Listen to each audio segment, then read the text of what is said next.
The 1980s saw many science fiction movie franchises explode. Star Wars continued to dominate with The Empire Strikes Back and Return of the Jedi. This was also the decade when the Star Trek movie franchise really took off, with the release of maybe the 3 best Star Trek movies ever, back-to-back in an extended story arc: The Wrath of Khan, Search for Spock, and Voyage Home.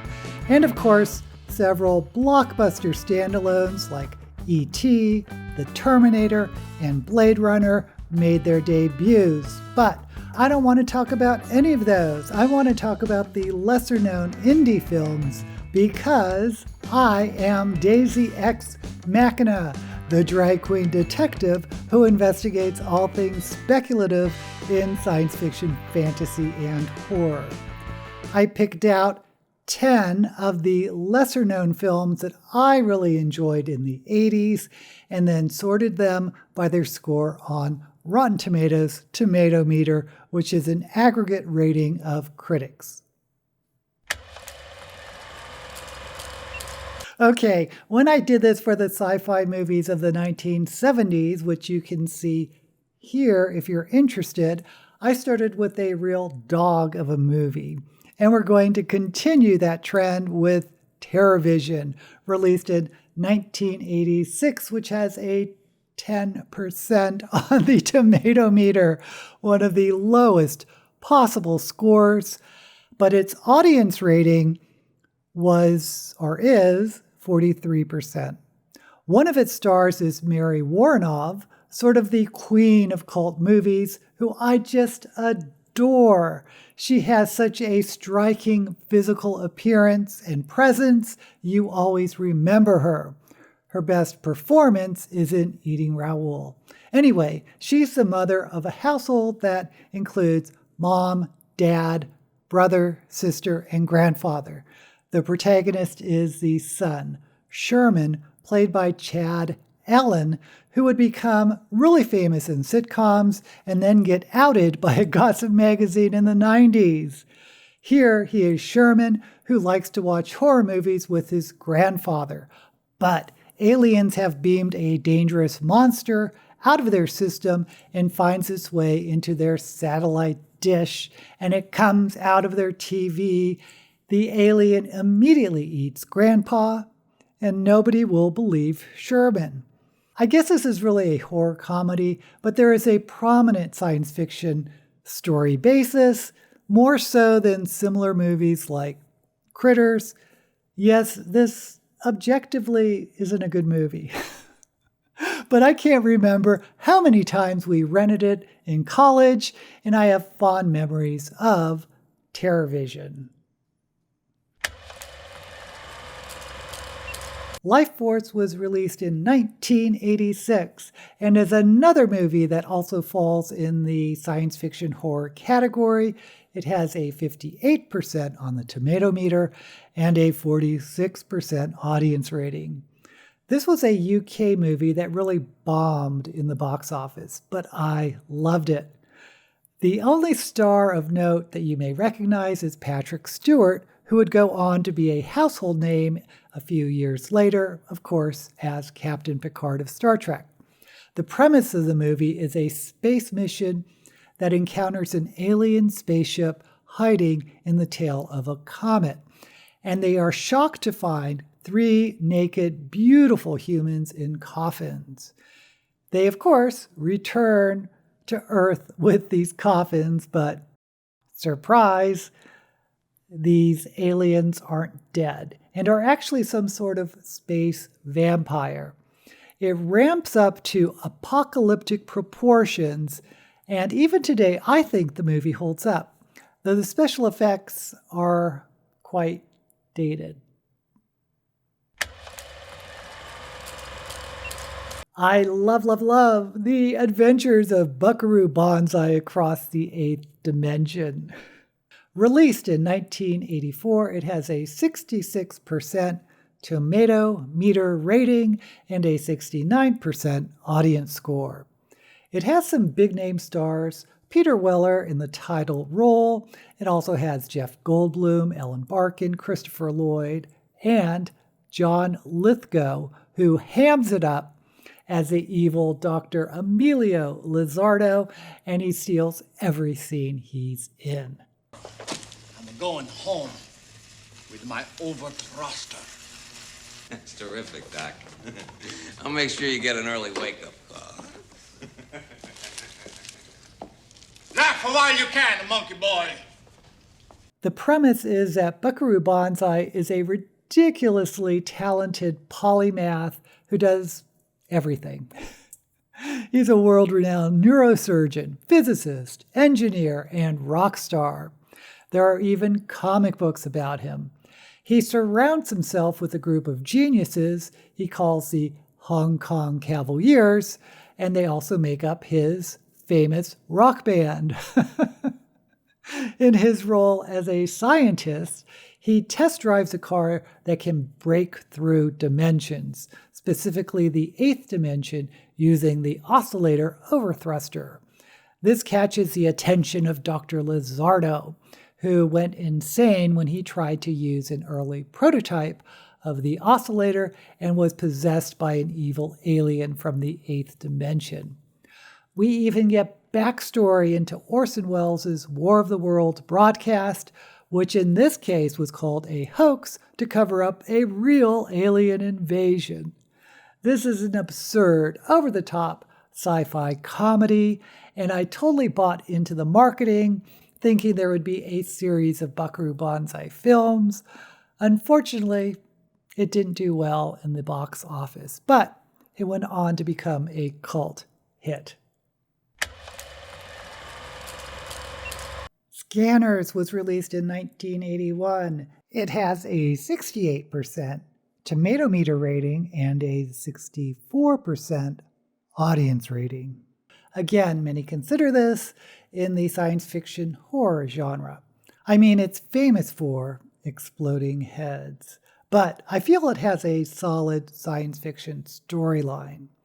Two of its stars are pretty well known: Patrick McGoohan, who was number 6 in the Prisoner series, and Michael Ironside, who seemed to be the top choice of every director to play a villain. It's about scanners who are men and women born with psionic powers like telepathy and telekinesis. Most scanners think they're insane because of all the voices in their head, and Cameron is a scanner who is captured by government contractors and taken to a research facility. They are experimenting with a drug so scanners can control their powers.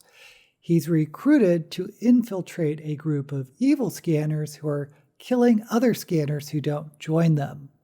There's mystery, suspense, and yes, exploding heads. This one will make you squirm in your seats. I really wish The Stuff, released in 1985, was appreciated by more people, but alas, even though it was critically acclaimed, receiving 73% on the tomato meter, it only has a 45% audience rating. The movie is pure satire of consumerism. That's nice. Where's the stuff? The stuff is here now.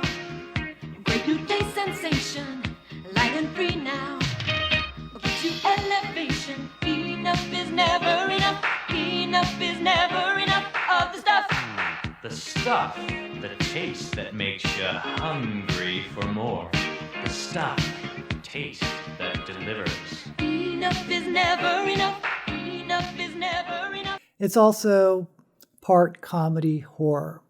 A private detective who specializes in corporate espionage is hired by a group of snack companies to investigate this new treat called the Stuff, which is dominating the dessert market. It is also turning people into these weird zombies, and the investigation keeps leading to dead ends because the source of the stuff is being kept a closely guarded secret. I think this movie is brilliant. It's funny, it's disturbing, it's an indictment of consumerism and advertising. I just can't get enough of the Enough is stuff. never enough of the stuff.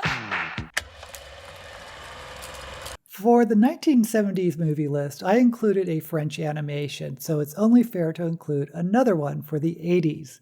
Originally called Gandahar, it was released as Lightyears in the US.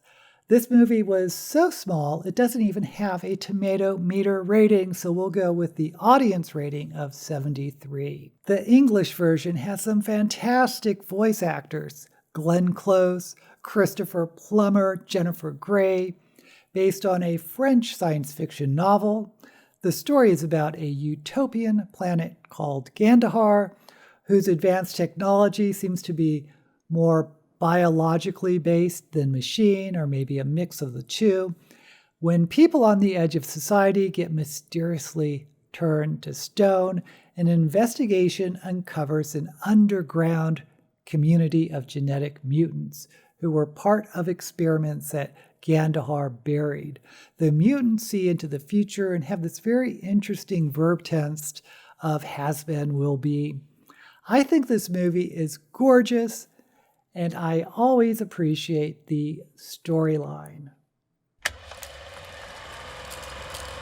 The Last Starfighter was released in 1984 and has a very respectable 76% tomato meter rating and 70% audience score.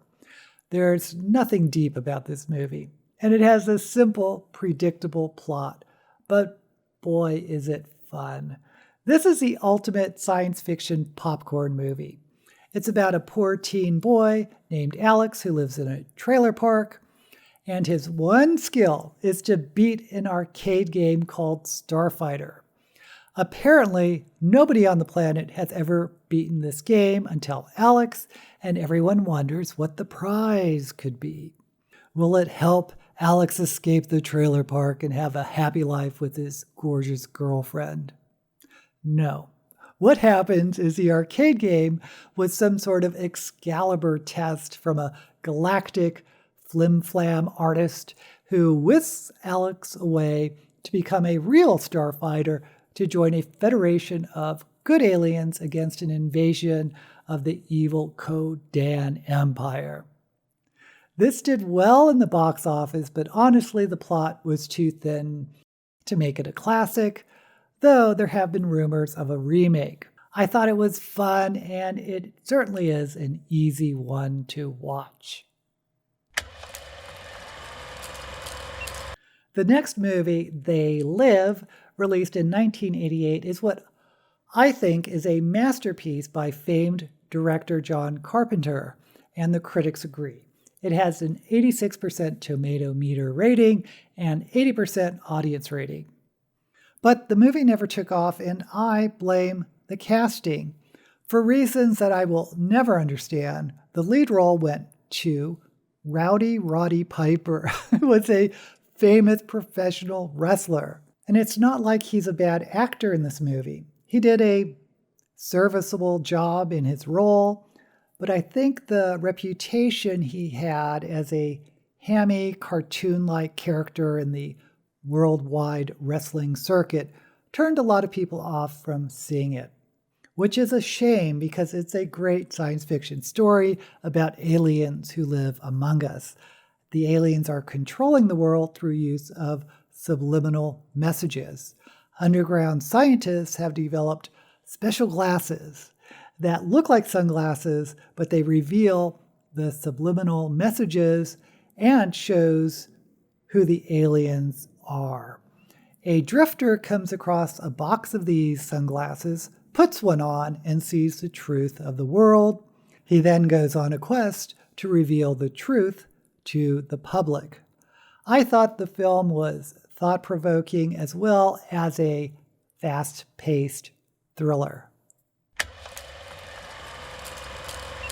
Liquid Sky, released in 1982, is my favorite movie on this list. When I picked this film, I expected it to have a low tomato meter rating, but I was pleasantly surprised to see it has 93% on the tomatometer and an audience rating of 70. When you think of experimental indie science fiction movies, Liquid Sky is something that you wouldn't be surprised by. It's deeply rooted in the punk new wave movement, raw, atmospheric, and disturbing. The plot moves like poetry in motion, thanks in big part to the sound effects and soundtrack. The story itself is surreal. It's set in New York's punk subculture. The characters are fueled by cocaine and hard drugs, and sex has no boundaries. A small alien spaceship hovers near this group and harvests people when they orgasm. Maybe because that's the drugs the aliens are looking for. Now, I know this movie isn't for everyone. Heck, there's even a scene of necrophilia. So it's not for the faint of heart. But for me, it really captured the punk subculture in the 80s, which is filled with ennui, apathy, and angst. I will be totally honest. Repo Man, released in 1984, is a hard movie to watch, but it scored 98% on the tomato meter and a 78% audience rating. The reason why I say it's hard to watch, at least for me, it's a prolific use of gay slurs. Not against gay people, but just the use in general, which, to be fair, was unfortunately not uncommon in the 80s. But how the story is presented is truly amazing. It's about a repo man, as in someone who repossesses cars when people are late on car payments. Repo men are paid a fee for repossessing cars, and when one of the fees is said to be $20,000 for a Chevy Malibu, they go nuts. Otto, played by Emilio Estevez, has recently kind of been tricked into becoming a repo man, and the community of repo men that he finds himself in is led by Bud, played by Harry Dean Stanton. There's also a mechanic who works with the repo men, who is treated as a simple-minded oddball, but he has this sort of philosophical air about him, and he is obsessed by UFOs. Anyway, this car that they're looking for with the huge price tag is actually holding the corpse of an alien, and the bounty is secretly funded by a government agency searching to recover the alien corpse. This movie is surreal and memorable, and I can see why the critics love it. That's my list for the lesser-known science fiction movies from the 80s. Which of these have you seen? Did you love them or hate them? Let me know down in the comments. And while you're there, please like this video and subscribe to my channel. Now, the 80s were totally my decade, and I could definitely do a list of another 10 lesser-known sci-fi movies for this decade. If you're into it, let me know in the comments, or let me know if there are other decades I should cover. Until we meet again, may all the movies you watch be